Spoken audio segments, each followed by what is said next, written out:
Alright, so the Thrones of Decay DLC trailer is here. We were expecting it soonish. I find it funny that it wound up getting timed with me finally getting my Araby playthrough started, though I wound up delaying that one enough that it's on my own fault, really.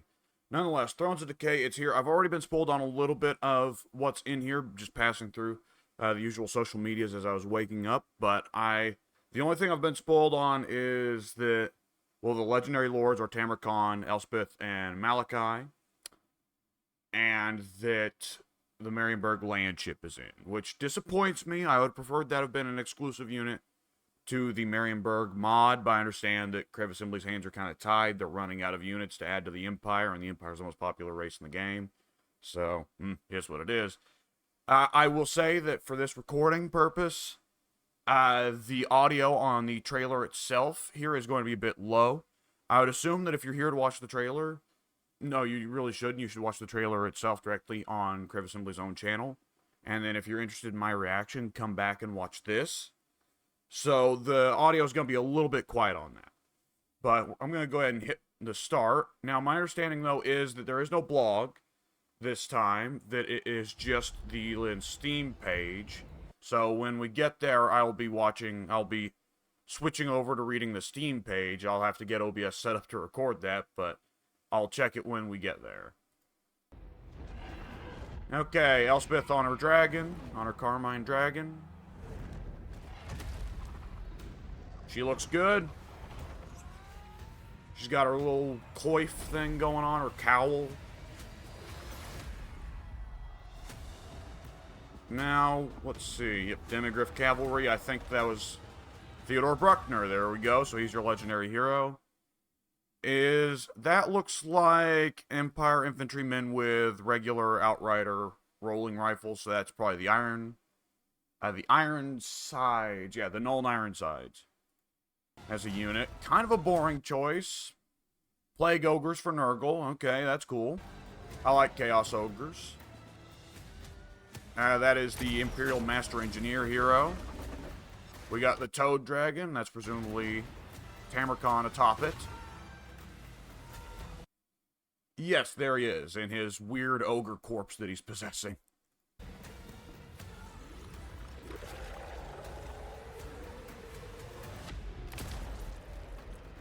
And there is, yes, Malachi Makaisen. I don't know. Malachi as a leader bothers me. As a legendary lord bothers me. It's weird, the idea of anyone following him, any dwarfs following him anywhere. He just seems too crazed and not opposed, but he doesn't fit a lot of dwarven tradition. It seems like any Longbeards in particular would find it absurd, the idea of following Malachi around. Because not only is he a slayer and dishonored, but he's a crazed engineer who is always trying new things, which goes against dwarf culture. And to his side here are some slayers here. Is this supposed to be a Doomseeker? We got Gotrek and Felix, of course. And I assume that Malachi will have access to Ulrika as well. It'd be weird if he didn't, but I wouldn't be shocked if he doesn't just because he's a dwarf. I don't know. I'd have preferred Malachi to be a legendary hero, personally. Oh, is that a dwarf lord or hero type? Thunder Barge, knew that was going to be happening, of course. It looks very good. Happy to see that.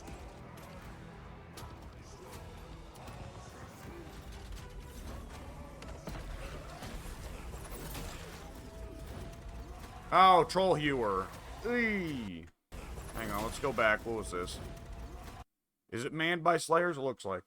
Yeah, I think the Troll Hewer is one of the more boring dwarf units they could have gone with, but again, I know their hands were tied.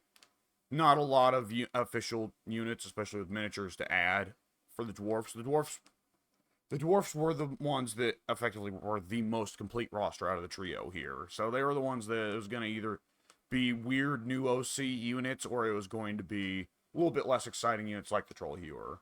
So, here's going to be your throwing axe little machine gun here.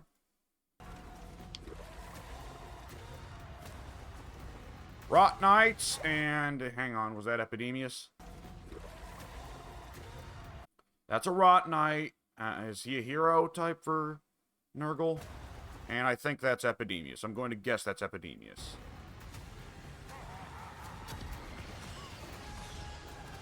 Marienburg Landship. It looks nice. It's not really that much crazier than the mod, honestly.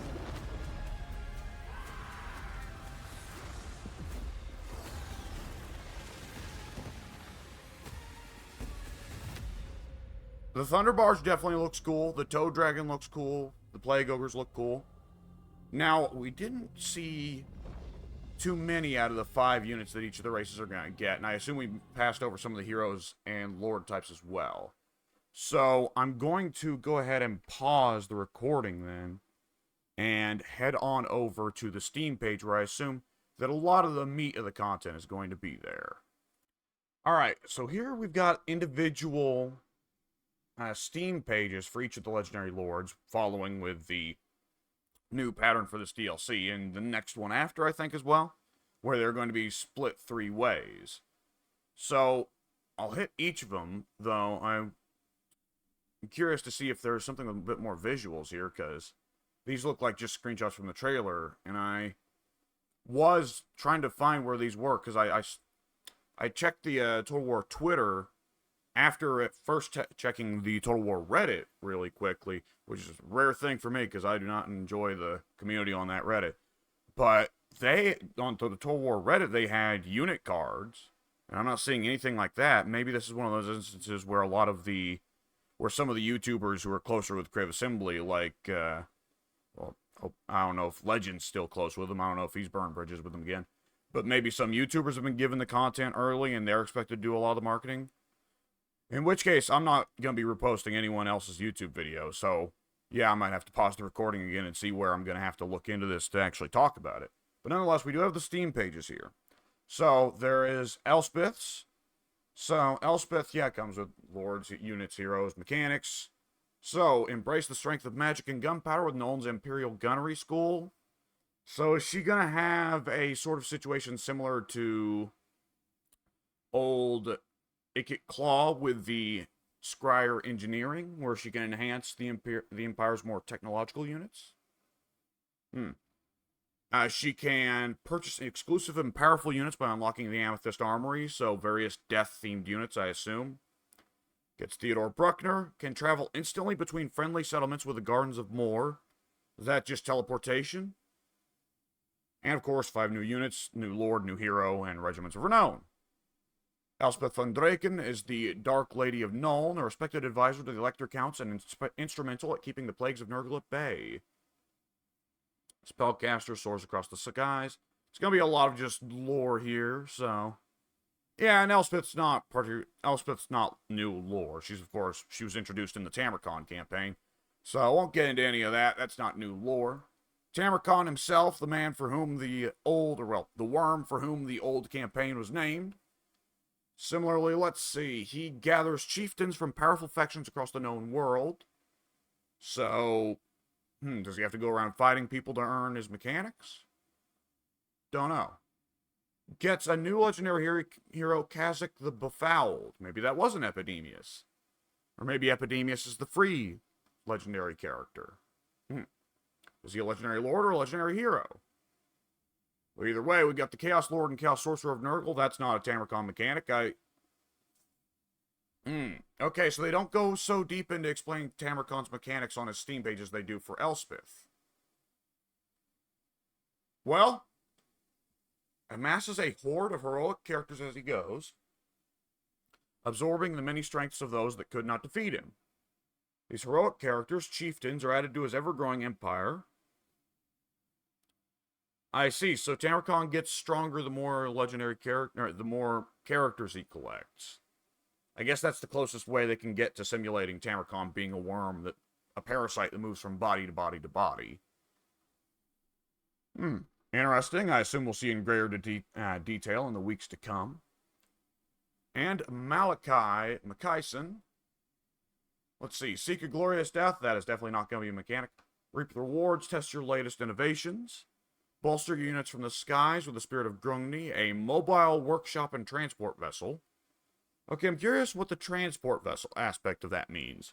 The workshop is not surprising. Again, just buffing whatever engineering-focused units the dwarves have access to. And the legendary hero is Garagrim Iron Fist. Really? So they just went all in on Slayers here. I was kind of hoping for Grim Burlixon, but eh. But yeah, Garagrim Iron Fist is weird. That's fun to see him as a legendary hero so that Ungrim can go out with his son. So that's nice. And he craves nigh unwinnable battles, fights with mighty foes. He seeks to atone for his sins as a slayer, but also advance his engineering. Okay. Interesting, but not as fruitful details as I would have liked.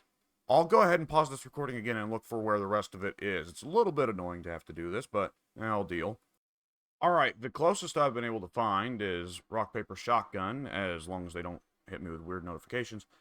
It looks like they at least have a decent look into what is being added here. So, and yeah, that's already better than the Steam page. Why is this not just on the Steam page, the Steam store? Whatever. Okay, so, Elspeth von Draken gets the Imperial Gunnery School mechanic. Special unit upgrades and powerful abilities in return for schematics earned from the damage such units inflict on the battlefield. Really? So you have to use your engineering units to actually earn upgrades for the engineering units. That's a neat idea. I do... At the same time, it does punish you for using non-engineering units as Elspeth, which encourages doom stacking, and I don't like that. But, we'll see how it is in execution. This is not a definitive deep dive into the mechanics here. And Elspeth establishes sacred sites in limited number across visible friendly or neutral Empire settlements, providing instant travel to those locations at a cost and with a cooldown. Does Elspeth have access to the Imperial Politics mechanic? If she does, then... Let me take a drink of water here. Voice is getting a little crackly. If she does, then that would make it a lot easier to keep the Empire together as Elspeth than Karl Franz. As Karl Franz is just never in the right place at the right time to defend a lot of the other Elector counties. Elspeth would probably be better suited to being Emperor than Karl Franz then, but the DLC Legendary Lords wildly outpacing the base game Legendary Lords is hardly anything new. Elspeth rides a dragon, she has the Lore of Death, and the new units are the Marienburg Landship Steam Tank Volley Gun, Nuln Ironsides, Hokeland Long Rifles, Knights of the Black Row.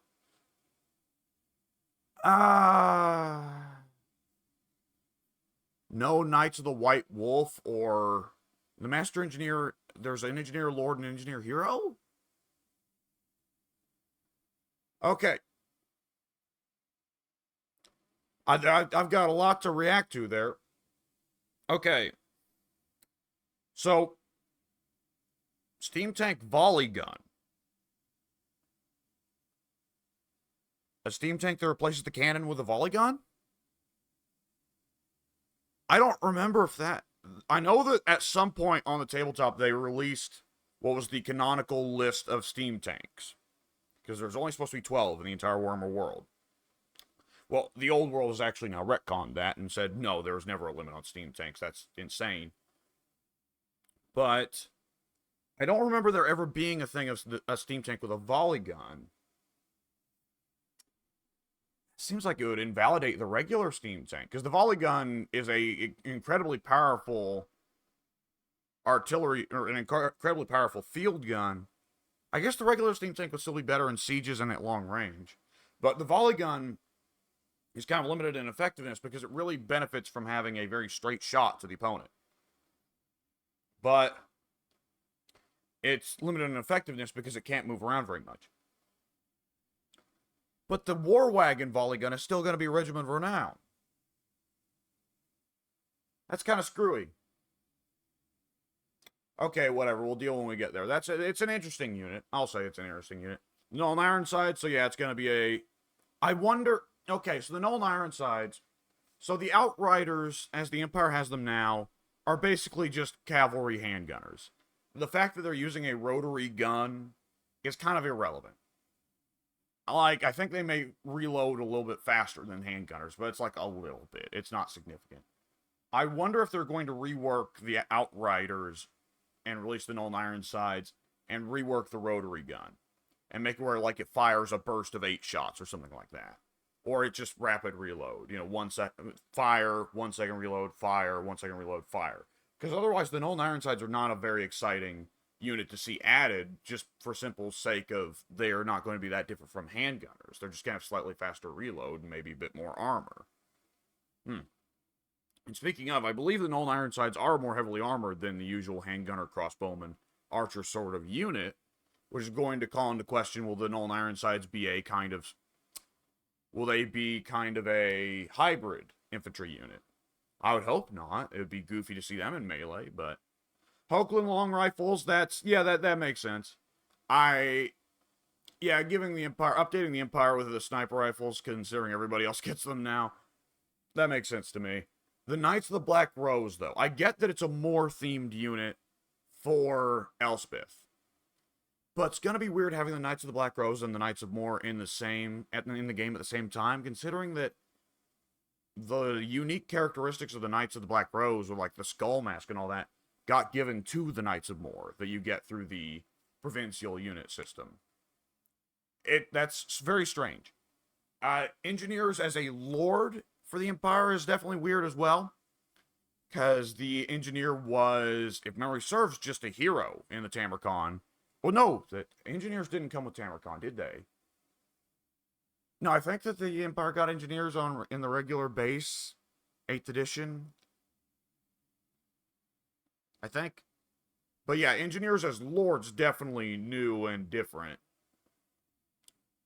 I mean, I'm sure that making up lore for it won't be a problem, how an engineer can lead an army, but nonetheless, yeah, that is odd. And the thing that keeps getting me back is no Knights of the White Wolf or Knights Panther. Maybe those will be free LC, but are they holding off to package them with Boris Todbringer instead? If so, I would hope that the Knights of the White Wolf and the Knights Panther aren't going to be exclusive to Todbringer. The rest of the Empire should have access to them. They just shouldn't be as strong for the rest of the Empire as they are for Todbringer. Todbringer should get buffs to them. Weird. Yeah, the land ship, like I think I said already during the trailer that I would have preferred that they get something besides the land ship. No Celestial Hurricanum. Why no Celestial Hurricanum? I mean, that one, I guess they held off on the Celestial Hurricanum because Grave Assembly didn't want to be called lazy. Because with each passing year, especially in Total War Warhammer 3, the player base gets more and more aggressively critical of perceived laziness. So maybe they held off on the Celestial Hurricanum because it would have been seen as lazy comparative to all of these units, which involved some degree of new assets. I don't know. Because even the steam tank would have had to be remade to... The volley gun is going to be bigger than the cannon, so they would have to make the barrel wider, the opening for the barrel wider, rather. Whatever, we'll move on to Tamarcon. Okay. So, Tamarcon's chieftains. Tamarcon must amass an unstoppable war host that will bring ruin to the world. As such, he embarks on a deadly journey to dominate and recruit powerful warlords from across the Chaos and Norskin tribes to increase the power of his faction. So I did see this in passing on the Total War Reddit. It looks like it's a mechanic similar to the hero collection of Marcus Wolfheart. So you're going to be traveling around collecting various kind of special named versions of regular heroes from across various Chaos factions for Tamarcon. So, he's on top of a toad dragon. He has a big axe. His Feast of the Maggot Lord ability triggers upon death, dealing life-sapping damage upon the enemy to keep him in the thick of battle a little longer. That's about as close as you can get to his actual ability on the tabletop to just outright trade bodies. Okay, Kazakh the Befouled for a legendary hero. That's neat. I like that. I do like the Kazakh. Kazakh's more of a unique choice than just going with, I don't know, legendary Plague Bearer or another legendary regular Chaos hero dude. Chaos Lord of Nurgle, Chaos Sorcerer of Nurgle. So yes, we are going to see the Slaanesh DLC is definitely going to come with a Sorcerer Lord of Slaanesh and a Exalted Hero of Slaanesh. There's no longer any doubt. Plague Ogres. Yep, we're going to start seeing Chaos Ogres. Going to be interesting to see that. Rot Knights, which are going to provide a faster unit. No, I don't really know how the Rot Knights work. Because they're riding on horses, but the horses are so horribly diseased and mutated that they don't really look like horses anymore. Toad Dragons, which, yeah, gonna be a nice big single entity unit for Nurgle. Pestigors, so we are going to have a little bit of Beastmen in each of these. Interesting, so when you play as the Beastmen proper, you're going to have Zongors and Pestigors to choose from. I assume going to be very different priorities, because the Zongors have their weird mechanics with, like, shield or winds of magic. While Pestigors will presumably have very high melee defense, or some kind of melee attack debuff in their radius. And Bile Trolls, which Bile Trolls were definitely anticipated. I assume Plague Ogres are going to be a kind of tanky monstrous infantry unit. I don't know how tanky. After all, Nurgle can run into a problem, as the Chaos Mono God armies go. And that almost every unit in Nurgle's army is just kind of designed to be incredibly tanky.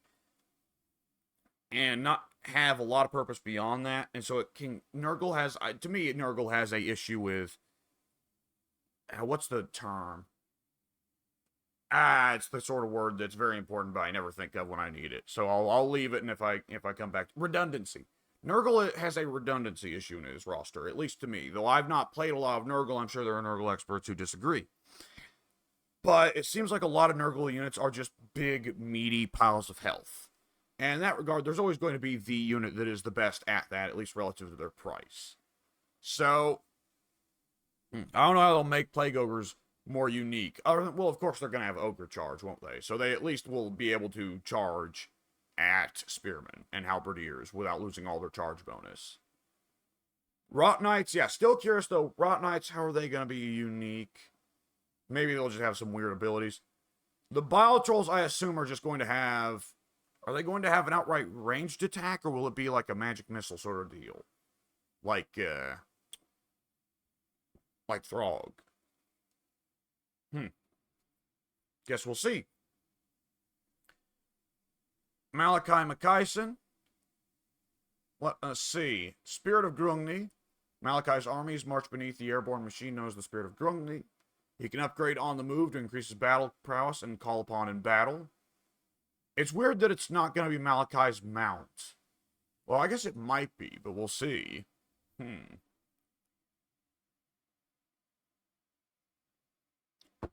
And yeah, Malachi's adventures. He seeks out deadly battles to test and improve his latest engineering innovations. So I take it where Elspeth improves her engineering units by testing them out in any regular battle. Malachi upgrades his engineering units by playing out legendary battles. That would make sense to me. Okay, Garagrim Iron Fist legendary hero. Yep, we already seen that. Demon Slayer Lord Dragon Slayer hero. Yep, that makes sense. So you can build an utterly Slayer army. Doom Seekers Goblin Hewer. We already saw Doom Seekers. So I assume Doom Seekers have been changed, because we didn't see them in the trailer. And if they animated Doom Seekers to look like what they did on the tabletop of crazy whirling dudes with chained axes, and they're just spinning and hurling through the air with the axes on the chains whirling around them, I'd imagine that if the units look like that properly as they did on the tabletop, then I would have guessed that Criv simply would have put them on the trailer. Given that sounds like hell to animate, Criv Assembly's probably just redone the Doomseeker, and now the Doomseeker is just a very slightly different variant of Slayer. Maybe a bit cynical there, but it'd be weird for them to not show it off. Grudge Raker Thunderers, the Goblin Hewer, Thunderbar, Grudge Raker Thunderers. So, Thunderers with shotguns. Little bit boring, but yeah, I can accept it. It's going to be a little bit weird to see the dwarfs just mass-producing shotguns, though, where it used to be a bit more of a rare piece before. Nonetheless, yeah, that's going to be... So where yeah. I noticed with Vampire Coast that they pushed forward shotgunners, and they didn't have snipers. Vampire Coast didn't have snipers. Those came for Skaven around the same time. Then Cathay got both snipers and shotgunners just to try and give them more of an exotic gunpowder selection instead of the standard old handgunners that so many races get. So then it's interesting to me that they're using the shotgunners and sniper rifles to try and give the dwarfs and the Empire a more interesting gunpowder selection. Nonetheless, Slayer pirates are cool to see. I'm shocked we didn't see them in the trailer. I'm gonna have to go through the trailer one more time after I'm done reading, actually, to look for this stuff. Because Slayer pirates are a very visually interesting unit. I'm shocked I didn't notice them, if they are there. So, the rest of this is presumably going to be the writer of this just smartassing. Okay, let's see. Major quality of life improvements and bug fixes. Yet to be revealed Legendary Lord. Hopefully that's Boris Todbringer. Hero unit and new campaign feature in the form of Nemesis Crown. Campaign reworks for Empire Dwarfs and Nurgle. Lord knows that Nurgle needs it. He needs some buffs. Empire, I would just like them to see make them less boring. Dwarfs, I don't know what I'd want for dwarfs. But, yeah, alright. So, yeah, this is all going on. I will say, there's definitely stuff I'm disappointed in here. The lack of Knights of the White Wolf and Knights Panther for the Empire bugs me a little bit. That's a major unit that's been missing from their roster. The Celestial Huracanum as well. So that's 3 major units have been missing from the Empire's roster for quite a while. And I get it that Griff Assembly probably wanted to avoid all 3 because all 3 of them are relatively low effort. Not low effort, but low. They don't have a whole lot of new assets in them comparative to some of the stuff that Griff Assembly decided to go with. And the Knights of the Black Rose fit Elspeth more thematically. I prefer when Creative Assembly doesn't try to fit the Lord thematically and just goes with whatever units would actually be cool or interesting or helpful to add to the roster. But sometimes Creative Assembly gets really dedicated to following the theme of the Legendary Lord for that DLC. So I am disappointed that we did not get the Celestial Huracanum or those 2 variants of Knight, but we did get the land ship, which I know the land ship is very cool, and the majority of players don't use mods, and there's something, if you don't play with mods, you need to play with mods. Total War Warhammer fan base, the Total War Warhammer modding community does good work. They do good work. But, yeah, that's still disappointing to me that the Marienburg mod has to take a hit there. It is what it is. It is what it is. Yeah, Creative Assembly has to go with at least one really immediately visually striking unit, and they chose the land ship for a reason.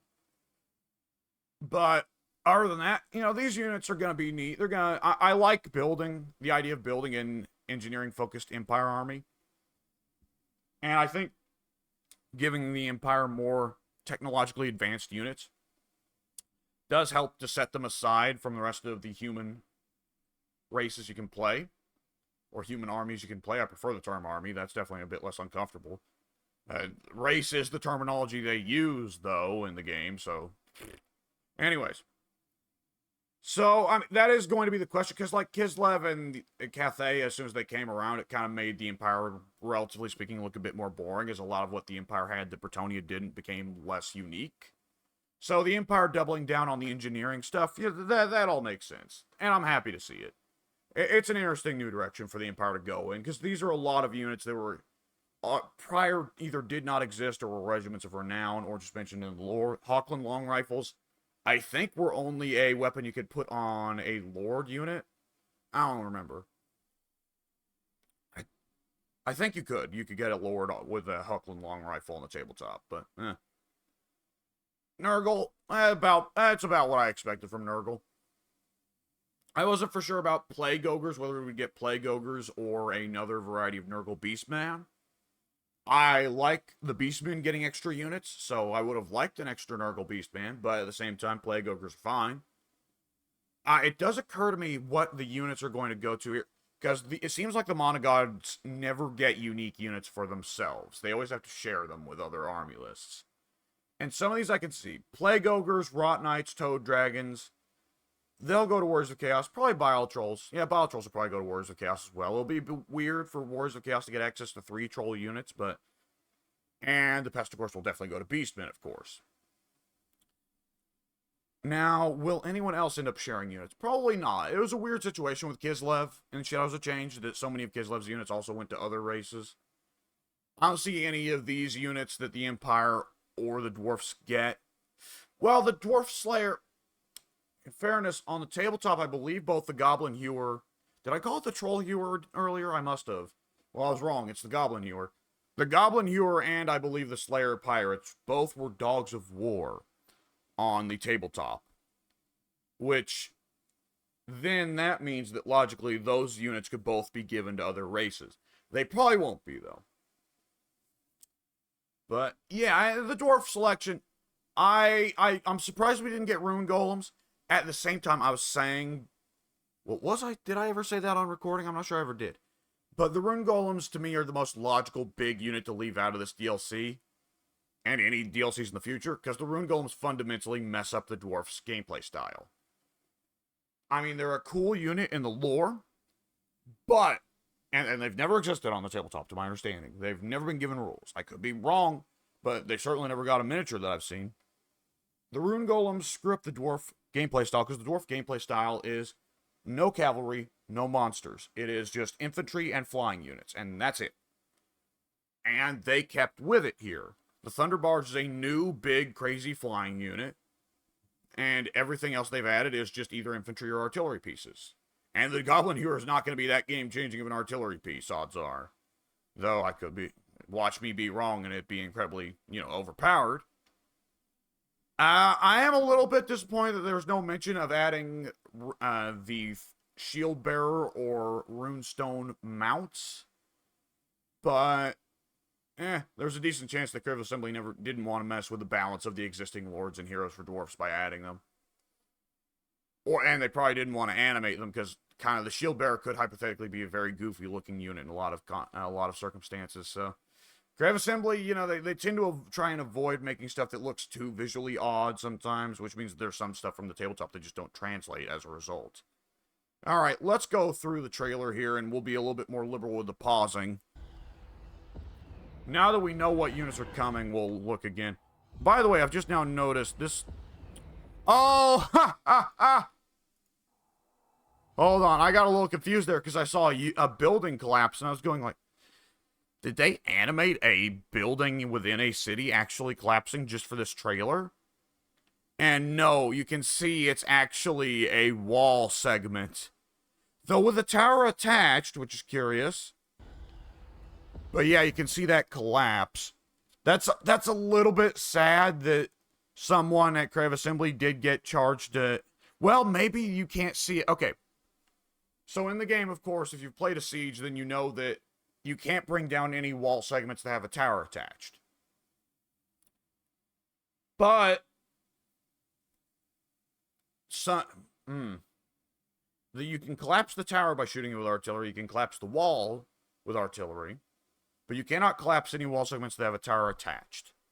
So, is there actually a hidden half-ruined tower behind this building and they just played the animations of the two right next to each other? I mean, it'd be wild if they did ask somebody to animate, somebody in the studio to animate a wall with a tower attached collapsing. I can't see them just casually adding with this update the ability to destroy any part of a wall in a walled settlement. I can't see that happening. They've been pretty dedicated for the entirety of Total War Warhammer's lifetime to making it where you can only destroy small chunks of the wall and make small little choke points. I'd be glad to see that get added, but I'm not going to get my hopes up because it's almost certainly not happening. It just doesn't seem to fit their design philosophy. I assume part of it is technical limitations, though. A good part of it is probably technical limitations. I shouldn't assume that's a deliberate choice. Okay, now, let's see. Usual Nurgle units, just Forsaken and the like. Bruckner. Bruckner does look good, I like that. So there's an Ironside we can only see from the back. Plague Ogre, yep, we've already seen all these. So this is not a Hochland long rifle, this is an engineer. Is he the hero or the lord? He's an old fella. And there we get to see an Ironside. He looks kind of just like a regular Empire soldier, but maybe with some extra gold gildings. Gold gildings. With some extra gold trimmings on the side. Toad Dragon. They may actually just not show a lot of the new units in the DLC. You can see the Rot Knights running past Tamarcon there. You can't get a good look at them. Hang on, let me... Yeah, no, they're too blurry. You can't see them. I can get a better look at Kasich, though, when he pops up. So this must be Garagrim, then. Makes sense. Gotrek and Felix. Can you see Doomseekers here on the fringes? Doesn't look like. But you can see a ruined steam tank with nothing mounted on the front. That's kind of funny. Thunder Barge. I wonder if there'll be these dudes having a drink on the actual model. That'd be pretty cool.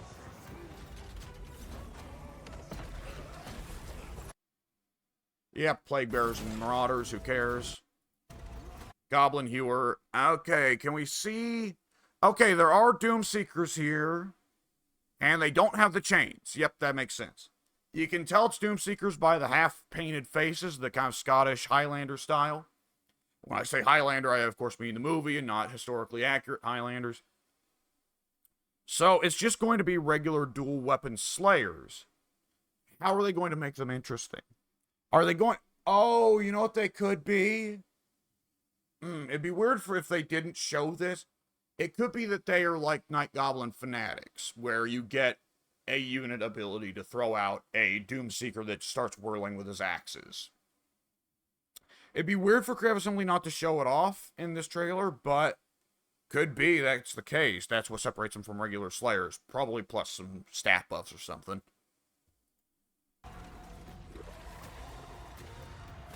Okay, so we have Kazakh the Befouled on it. Can we get a non-blurry shot here? Is there anything running onto the side here? That might still be Epidemius as a free legendary hero. He's got that icon of Nurgle up there. Didn't Epidemius have that? I don't remember what Epidemius' miniature looked like. But yeah, we can see Kazakh atop of Rotted Horse here, which now is starting to look more like a dog. Nurgle sure is strange in a lot of the choices he makes.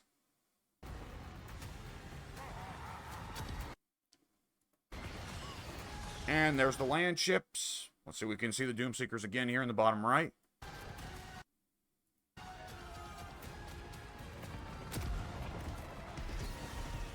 I find it weird that one of the big cinematic shots of the trailer is for a unit that we already have in the game.